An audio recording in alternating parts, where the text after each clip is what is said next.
첫 번째 이슈는 메타버스. 네, 네. 많이 빠졌죠? 많이 네. 빠졌죠. 예, 살 때 됐네 이런 느낌이 들어요. 이제 네. 조금씩 초코병도 보내시고 긴 관점에서 좀 지켜봐야 되는데 문제는 어떤 종목을 사느냐가 중요한 것 같습니다. 지금 제가 늘 뭐 체크를 하고 있는 부분은 우리가 내용적인 측면에서 모멘텀이 주어지는 어떤 정책적인 요소라든가 내용들이 나와줬느냐라는 부분인데요. 나와줬습니다. 첫 번째는 우리 정부가 올해 메타버스에 5,560억 투자를 한다라는 거고 2026년에 시장 점유율을 5위를 목표로 한다라는 아주 포부를 정부 비상경제중앙대책본부 회의에서 밝혔습니다. 예, 밝혔고요. 상당한 의지가 있다라는 거죠. 그래서 그만큼 이제 메타버스가 세계적인 트렌드라고 봐야 되는 거죠. 메타버스 플랫폼을 계속 발굴 지원하고 연구라든가 연구인력의 확충이라든가 등등등등 모든 것들을 다 반영하는 거죠.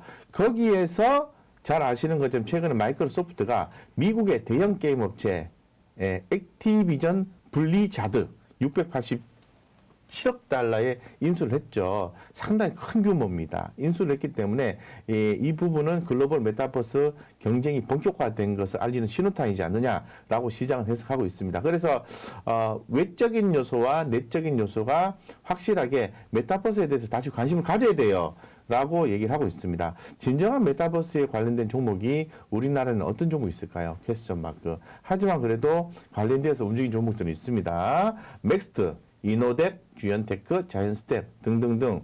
사실 뭐 게임주도 들어가고요. 많이 들어가죠. 예, 엔터주도 들어가는 거고.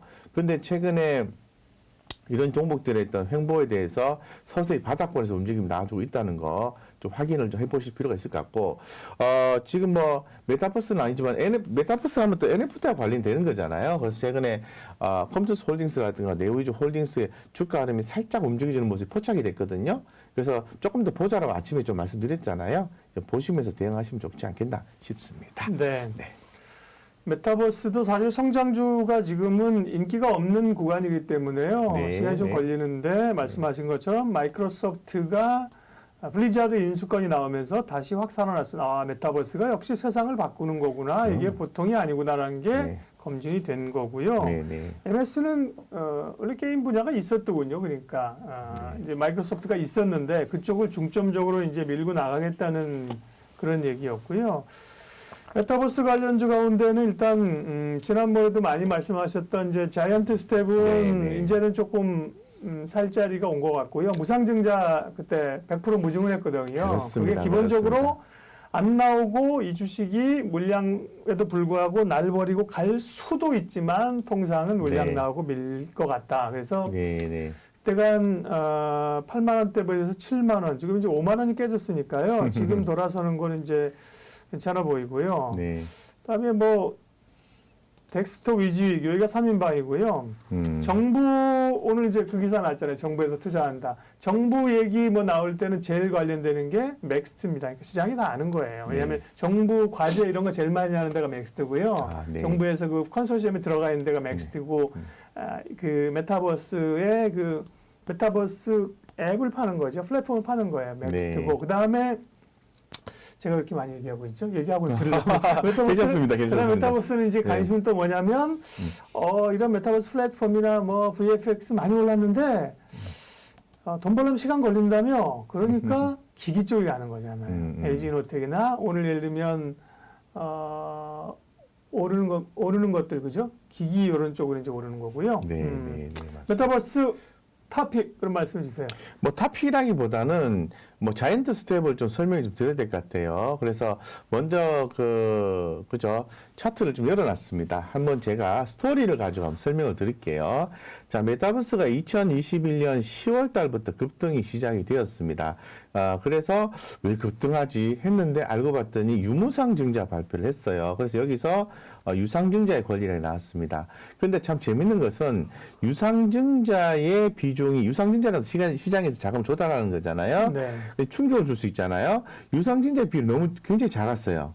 그래서 시장 충격을 많이 안 줬고 오히려 무상증자라는 개념이 시장에서 더 강하게 작용한 것이 아닌가라는 그런 자본 이슈를 한번 생각을 해봤습니다. 그래서 유상증자를 진행하고 무상증자를 진행한 거죠.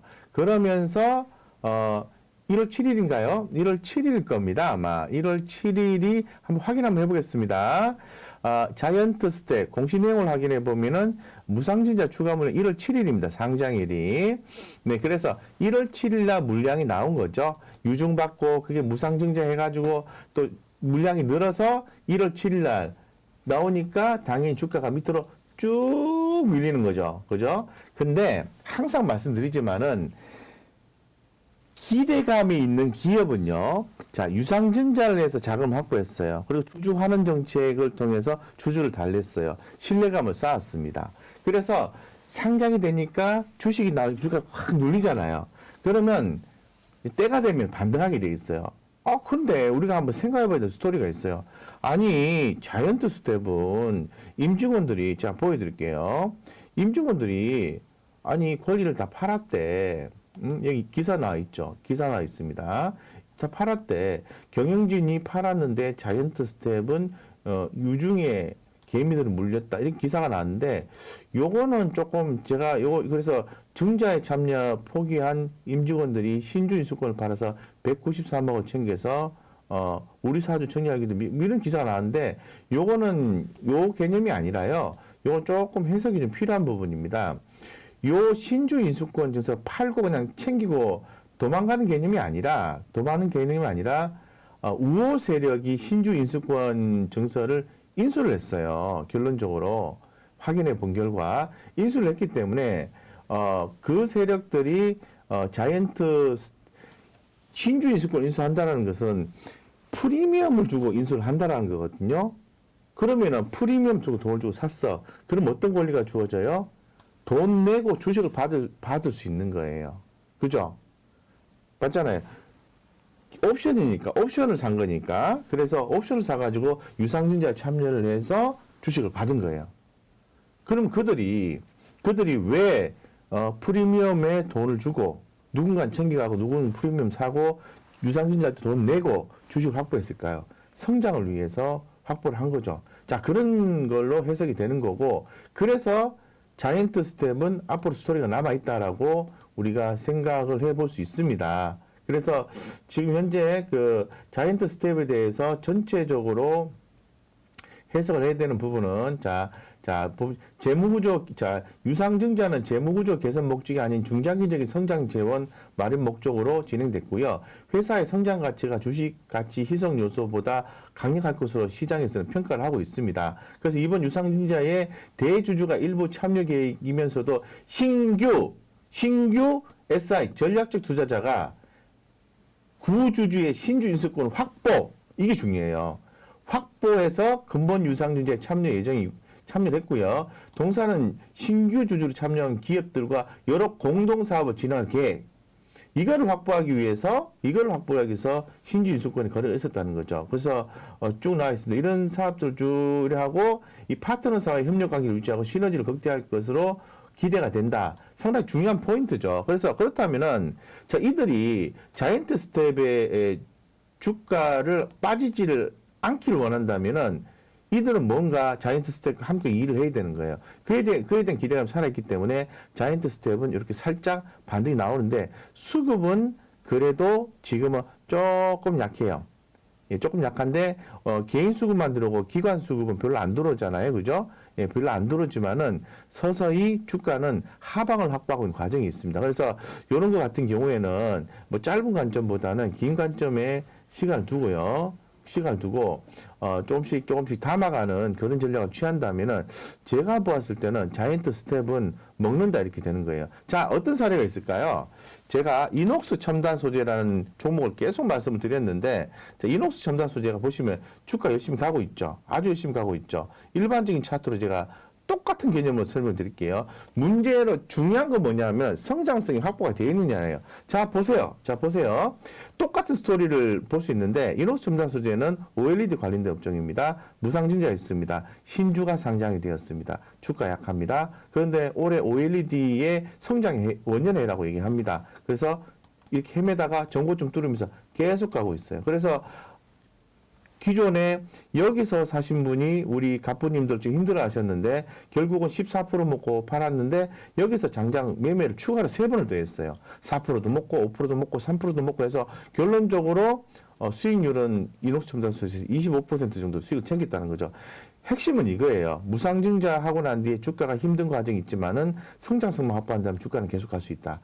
자이언트 스텝이 그럴 가능성이 있다는 거죠.